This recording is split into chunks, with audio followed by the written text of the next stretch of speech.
السلام علیکم ورحمۃ اللہ وبرکاتہ۔ ایک کسائی اپنے کسی پڑوسی کی لڑکی کے عشق میں مبتلا ہو گیا۔ لڑکی کے گھر والوں نے اپنے کسی کام سے لڑکی کو دوسری بستی میں بھیجا۔ کسائی کو علم ہوا تو وہ بھی اس کے پیچھے پیچھے چلا اور راستے میں روک کر اسے گناہ پر اکسایا۔ لڑکی نے کہا، ایسا نہ کر، میرے دل میں تیرے لیے اس سے کئی زیادہ محبت ہے جتنی تیرے دل میں میرے لیے ہے، لیکن میں اللہ سے ڈرتی ہوں۔ عاشق نے کہا، تو اللہ سے ڈرے اور میں نہ ڈروں، یہ کیسے ممکن ہے؟ اس نے توبہ کی اور واپس لوٹ گیا۔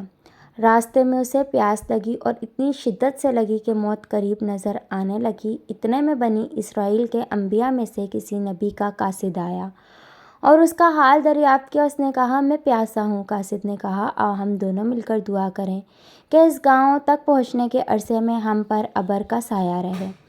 کسائی نے کہا، میرے پاس کوئی نیک عمل نہیں ہے جس کے واسطے سے دعا مانگوں، اس لیے تم دعا مانگو۔ قاصد نے کہا، بہتر، میں دعا کرتا ہوں، تم آمین کہنا۔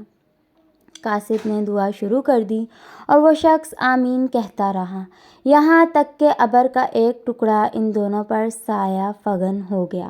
انہوں نے سفر شروع کیا۔ منزل پر پہنچنے کے بعد جب وہ دونوں ایک دوسرے سے جدا ہوئے تو ابر کا ایک ٹکڑا کسائی کے ساتھ ساتھ چلا۔ قاصد نے اس سے کہا کہ تیرا یہ خیال تھا کہ تیرے پاس کوئی عمل نہیں، اس لیے میں نے دعا کی تھی اور تو نے آمین کہی تھی۔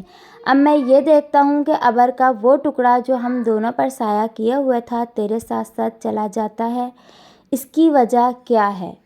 مجھے اپنے بارے میں صحیح بتا۔ کسائی نے اپنی توبہ کا واقعہ سنایا۔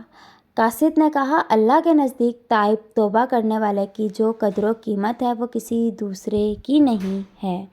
فرینڈز، اگر اسٹوری اچھی لگے تو میرے چینل کو سبسکرائب کریں، بیل آئیکن کو پریس کریں۔ ملتے ہیں ایک نیکسٹ ویڈیو میں، تب تک کے لیے اللہ حافظ، اپنا خیال رکھیے گا۔